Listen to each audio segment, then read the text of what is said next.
My stepmother leaned toward the woman beside her at the banquet table, her voice carrying just far enough for me to hear, and said, "Oh, that one? She's just here because her father felt guilty. She doesn't actually belong in a room like this." She laughed softly, the way women like her laugh. Like the cruelty is a joke only she understands. My half-sister added, without even looking up from her phone, that it was embarrassing having me there at all. My father said nothing. He was looking at the chandelier, and then the dean of the architecture school walked up to the podium, adjusted the microphone, and said there was someone in this room he needed the city to know about. That was the moment everything they had decided about me stopped being true. I have spent most of my life being someone's afterthought. Not because I was invisible, I was very much present, always in the room, always at the table. But because the people who were supposed to see me had already decided what I was before they bothered to look. My father remarried when I was 9 years old. Her name was Catherine, and she had a daughter 2 years older than me named Brooke. They became, almost immediately, the family my father wanted to have. I became the one he already had. I don't say this with bitterness. I've had years to look at it clearly, and what I see is a man who loved me in the way some people love things they feel obligated to, dutifully, from a distance, without real curiosity about who I was becoming. He came to the recitals when Catherine reminded him. He signed the report cards when they were placed in front of him. He was there, technically, in the way a piece of furniture is there, present without participating. Catherine was more deliberate about it. She was not a monster in the dramatic sense. She didn't lock me in a room or tell me I was worthless to my face.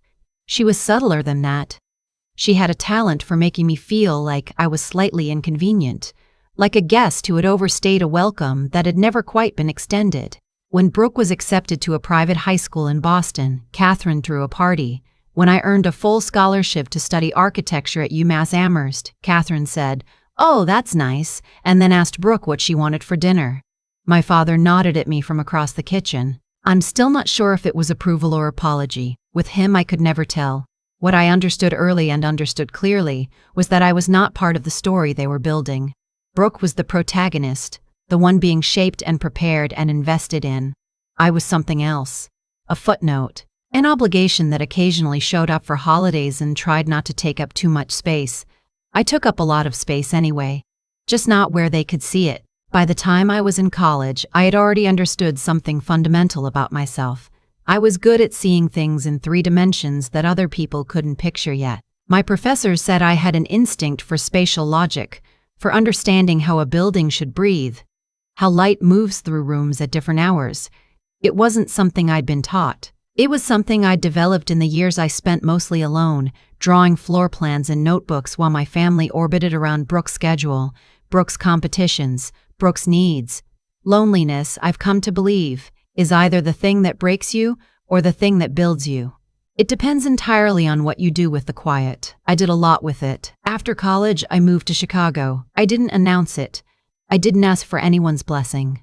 I packed my car with everything I owned and I drove 14 hours and I started the life I had been building toward in my head for years. I found a studio apartment in Pilsen that cost more than I could really afford, and I paid for it anyway because it had enormous east-facing windows and I knew what morning light in a workspace meant for the kind of work I wanted to do. My first job was at a small firm that specialized in affordable housing projects. It was not glamorous work. There were no glass towers or magazine features. It was mostly school board meetings and zoning hearings and late nights redrawing plans because a budget had changed. I loved it anyway, because the work was real. The buildings we designed would actually shelter people who had nowhere else to go, and that reality grounded me in a way that prestige never could have. My family knew I was in Chicago. They did not ask what I was doing there. When I came back for Thanksgiving, which I did for the first 3 years because I was still holding out some version of hope, the conversation at the table was always about Brooke. Her marketing job in New York. Her apartment. Her boyfriend, who went to Dartmouth and had a very prominent jaw. I sat across from her and listened and said supportive things and drove back to Chicago the next morning, telling myself it didn't matter. It did matter. But I learned to put it somewhere useful. The opportunity that changed everything came about the way most real opportunities do, not as a door swinging open but as a problem nobody else wanted to solve. The city of Chicago had set aside funding for a new community center in Englewood. It was a neighborhood that had been promised things for decades and received very little. The project had been assigned to 2 different firms over 3 years, and both had walked away. One because the budget constraints were too severe, one because the community relationships were too complicated. By the time it reached our firm, it had become the project that nobody wanted. My supervisor asked if anyone wanted to take the lead. The room was quiet with the specific silence of people who have already decided no. I said I would. She looked at me the way people look at volunteers who don't fully understand what they're signing up for. I understood completely. That was why I said yes. I spent the next 2 months in Englewood, not designing, listening. I went to community meetings in church basements and school gymnasiums and listened to what people actually wanted from a space that was supposed to serve them. I heard things that would never show up in a city planning document. An older woman who wanted a place for her grandchildren to do homework safely after school. A teenager who said he needed somewhere with good light because he wanted to draw, but his apartment only had one window. A man who ran a youth basketball program out of a parking lot because there was nowhere else. I brought all of that back to the drawing board. And then I started over. The design I eventually submitted was not what the firm expected. It was not the standard community center template, rectangular footprint, multi-purpose rooms, fluorescent lighting. It was something more specific, more responsive, more alive. A building designed around the actual rhythms of the people who would use it, with a glass-roofed homework space that faced north for consistent light, a full gymnasium with bleacher seating for the community to gather, a small business incubator on the 2nd floor with access to the city's entrepreneurship programs. The city approved it in 40 days. That was unusual. Approvals like that don't happen in 40 days. Word moved through the architecture community the way professional word always does, quietly, to the people who matter. A partner at a larger firm called my supervisor to ask about the designer. My supervisor forwarded the call to me. I took a meeting, then another. I was not in a hurry. I had learned from the years of building my portfolio that urgency was a posture that benefited other people, not me. Over the next 3 years, I built enough of a reputation to start my own practice. I did it with one partner, a structural engineer named David who had worked on the Englewood project and who understood what I was trying to do and why. We were 2 people in a borrowed office space in Logan Square with a laptop, a printer, and about $7,000 between us. It was not comfortable. There were months I paid rent on the office before I paid rent on my apartment. There were projects I took at half my actual rate because the project mattered more than the money, and I needed the portfolio entry. My family still didn't know any of this. When my father called, which happened roughly 4 times a year, on the holidays, like a subscription he hadn't canceled, he would ask how things were going. I would say fine. He would tell me Brooke was doing well. I would say that was good. We would hang up within 8 minutes. He never asked what kind of work I was doing or whether I was happy or what my apartment looked like or if I had anyone in my life who knew my name. I stopped caring that he didn't ask somewhere around year 4 of living in Chicago, not in a bitter way. In the way you stop waiting for a train that stopped running on that route years ago, you find another way to get where you're going. What I found was the work. And the work became everything I had needed the family to be. Demanding, honest, occasionally brutal, but always responsive to effort. If I brought something good to it, it gave something back. That equation was clean and reliable in a way that human approval never had been. By the time I was 32, the firm had grown to 12 people. We had completed projects in 4 states, a mixed-use development in Detroit that a neighborhood association had been trying to get built for 11 years, an adaptive reuse project in Cincinnati, a former factory turned into artist live work studios that won a regional AIA award, a school addition in rural Tennessee that the district had been promised and then unpromised twice before we got involved. None of it made the kind of headlines that makes your family Google you. My father did not read architectural record. Catherine did not follow design news. Brooke, as far as I could tell, had not thought about me at all in approximately 6 years. The invitation to the Illinois Architecture Foundation Gala arrived on a Wednesday.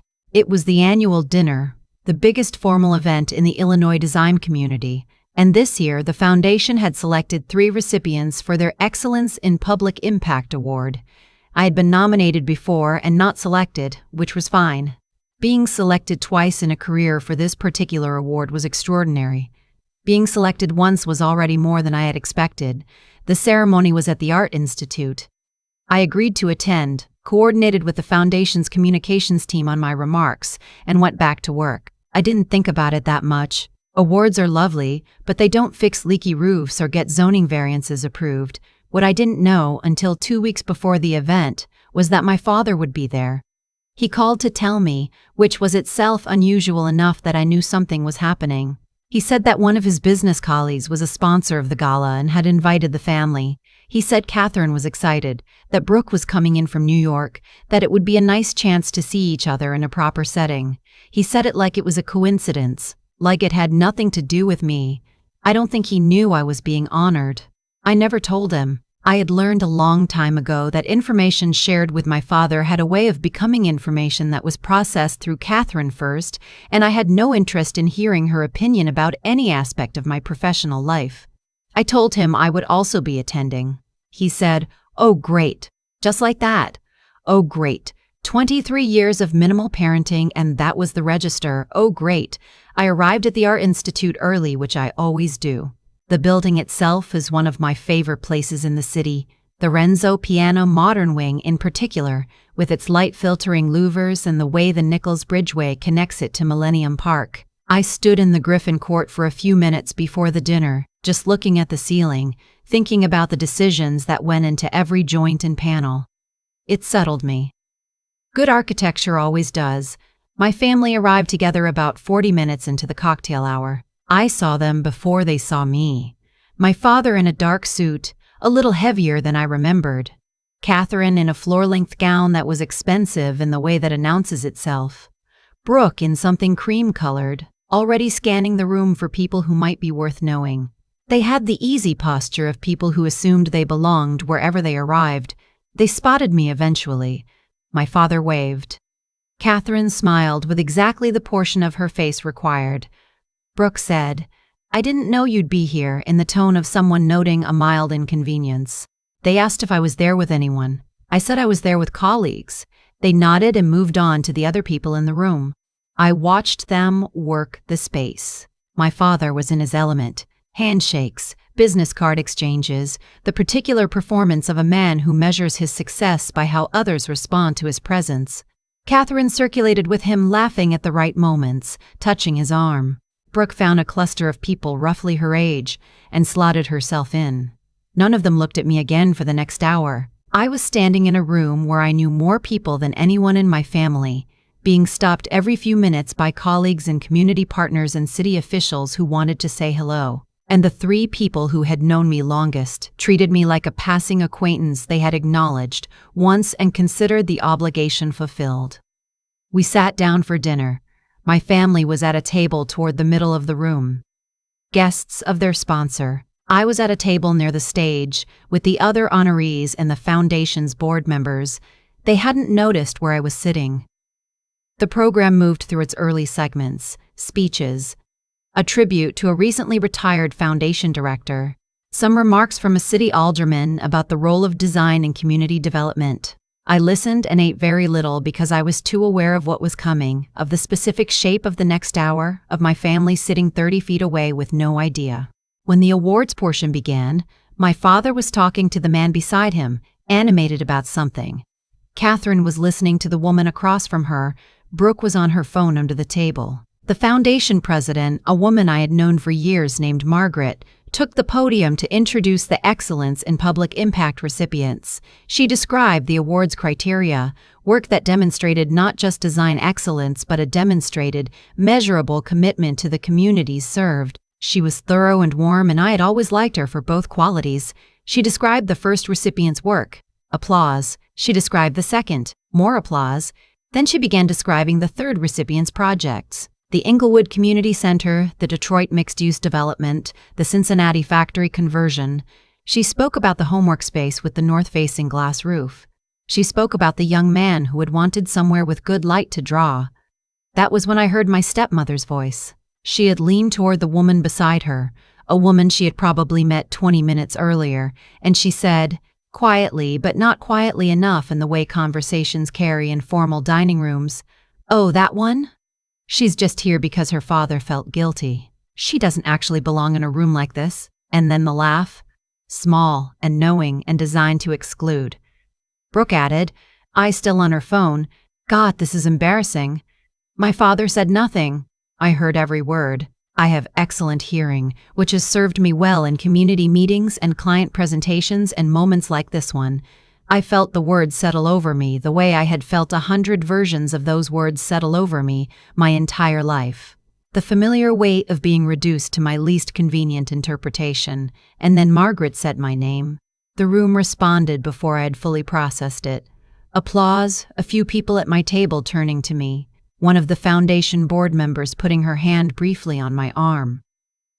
I stood. I walked to the stage. I did not look at my family's table on the way. I looked at Margaret, who was smiling, and at the room, which was full of people who had been watching my work for years and had opinions about it that had nothing to do with my father's guilt or my stepmother's comfort level. Margaret handed me the award, a piece of engraved architectural glass, heavy and clear, and stepped aside. I stood at the podium. I had prepared remarks. Professional, appropriate, the right length. I had written them carefully because I respect the people who attend these dinners, and I believe they deserve prepared remarks. But standing at that microphone, I understood that the prepared remarks were not what I actually needed to say. So I folded the paper and set it on the edge of the podium. I grew up in a house, I said, where the word architect was never once spoken in connection to me. The word used in connection to me was usually something closer to fine, as in, she'll be fine, she always figures it out, she doesn't need much. The room was very quiet, not uncomfortable quiet, attentive quiet. I want to tell you what that teaches a person, I continued. It teaches you to build things that don't require permission. It teaches you that the measure of your work is not what the people who should believe in you think about it. It is what the work does in the world. Whether it works, whether it holds, whether the light comes through the way you said it would. I talked about the teenager in Inglewood who wanted somewhere to draw. I talked about not designing for clients but designing for the people clients are supposed to serve. I talked about what it means to make something real in a neighborhood that has been promised things and received blueprints. I said, I accept this award on behalf of everyone who was told they would be fine. You were not fine. You were building something, and the building is what matters. The applause afterward was the kind that takes a moment to start because people are still processing. By the time it built, a significant portion of the room was standing. I stepped away from the podium, shook Margaret's hand, and walked back to my table. I did not look at my family's table. I didn't need to. My father came to find me during the reception afterward. He navigated through the crowd with the careful movements of someone who was trying to appear as if this moment was not significant to him, which told me it was very significant to him. He stood in front of me and for a long moment he didn't say anything. He looked at the award in my hand. He looked at the people around me, the colleagues and city officials and foundation board members, the way they spoke to me. I didn't know, he said finally. I know you didn't, I said. About any of it. The projects. I didn't know. You never asked. He absorbed that. I watched him look for a way around it and find there wasn't one. I should have, he said. Yes, I said. You should have. He asked if we could get dinner sometime, just the two of us. I said I was open to it. I meant it. Not because I expected transformation or because I'd forgiven everything in one evening, but because I was no longer building toward his approval, which meant I could engage with him as he actually was, rather than as the version I needed him to be. That is a different kind of freedom, quieter, more honest. Catherine did not approach me. I saw her across the room once, talking to someone who was listening with the polite attention of a person hoping for a natural exit from the conversation. She did not look in my direction. I cannot tell you whether that was shame or simply the continuation of a habit she had maintained for 23 years. It does not matter much either way. What she thought of me has not mattered for a long time. Brooke texted me the next morning. She said, I didn't know we did all that. I said I knew she didn't. She said, that was really cool what you said. I said thank you. She asked if we could get coffee sometime when she was in Chicago. I said sure. She meant it, I think. Whether that translates into an actual relationship or just a better version of polite distance, I don't know. Some things take time to find their shape. David, my partner, found me near the end of the reception and handed me a glass of water and said, "You threw out your remarks." It was not a question. "I did," I said. "Good call," he said. We stood there for a while looking at the Griffin Court ceiling. He did not ask what I was thinking about. He knew, the way good partners know things. I was thinking about the Englewood Community Center, which had opened 8 months earlier. I was thinking about a photograph someone had sent me from the homework space, 20 kids around tables, heads bent over notebooks, the north light coming through the glass ceiling exactly the way I had drawn it 4 years ago. I was thinking about the fact that the light was there because I'd insisted on it, because I had listened to a teenager in a parking lot and taken what he said seriously, and that the room existed because I had spent years doing work that no one in my family had been paying attention to. That is what I returned to in the weeks and months that followed. Not the gala. Not my stepmother's voice carrying across the dining room. Not my father's expression when he understood what he had missed. Those things happened and they were real and they carried weight. But they were not the point. The point was the homework space. The point was the light. I have thought a lot in the years since about what it means to be overlooked by people who are supposed to see you.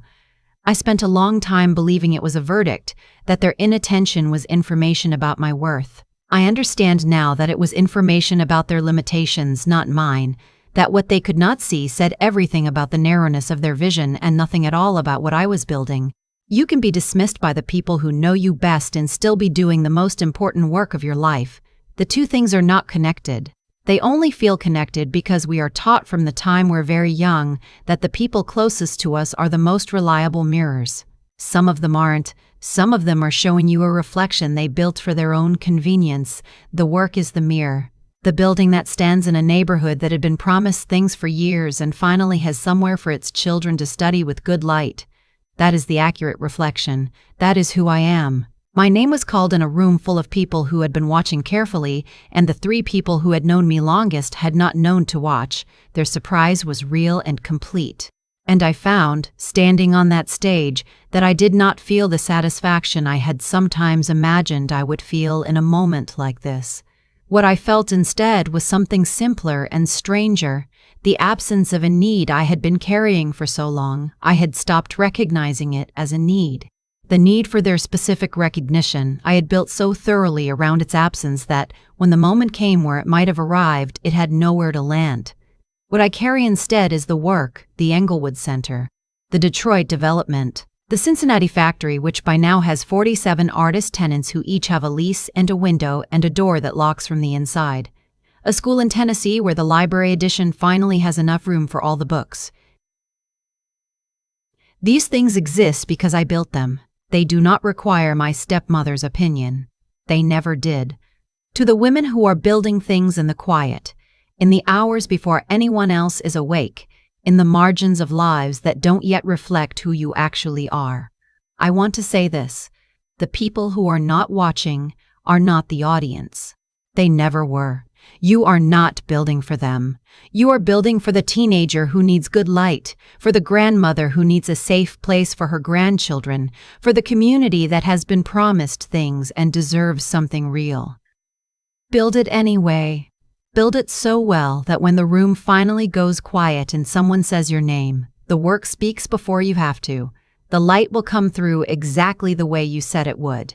It always does, if you insist on it long enough. I've thought a lot about what actually happened that night at the Art Institute, and the more I sit with it, the more I understand that what looked like a single dramatic moment was really just the visible tip of something that had been building for 20 years underground. Catherine didn't whisper that I didn't belong in that room because she was a cruel person in some simple, cartoonish way. She said it because she had spent 2 decades constructing a version of our family in which I was peripheral, and that version had become so solid to her that she couldn't see the room she was actually sitting in. She built a story. She lived inside it. And the thing about stories you build around someone else's absence is that they collapse the moment that person shows up fully. That's not fate. That's not the universe evening some cosmic score. That's just cause and effect moving slowly enough that people mistake it for coincidence. My father was the same. He made choices, small ones, quiet ones, choices that looked more like inaction than action. and those choices compounded over 23 years into a distance between us that no single dinner conversation could close. He didn't know about the Englewood Community Center because he never asked. He never asked because he had already decided there was nothing particularly interesting to discover. That decision cost him something. Not as punishment, just as consequence. The natural result of sustained inattention is that you eventually find yourself in a room full of evidence of what you missed.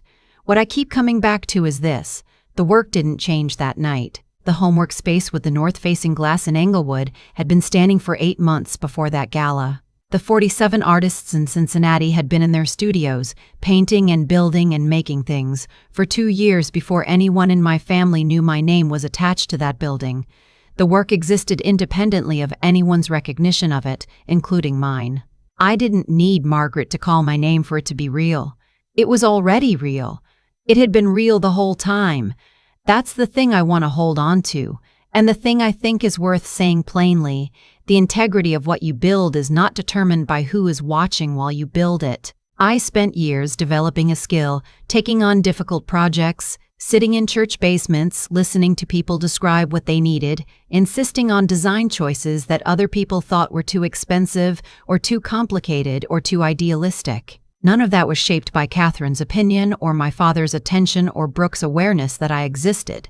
It was shaped by the work itself, by what the work demanded, by the responsibility I felt toward the people who would actually live and study and gather in the spaces I was designing. Integrity is like that. It doesn't perform, it just accumulates, and what accumulates quietly over years is so much denser and more durable than anything built for an audience. I think about the teenager in that Englewood parking lot who told me he needed good light to draw. He didn't know he was giving me one of the most important pieces of architectural direction I'd ever received.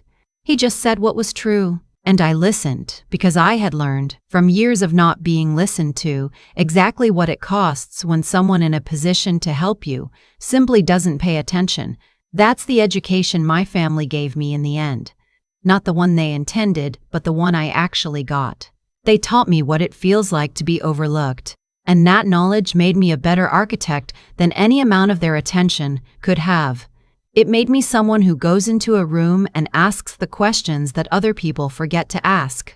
It made me someone who knows that the person with the most important thing to say is often the one nobody has bothered to listen to yet. I don't carry bitterness about that. I carry the homework space. I carry the light.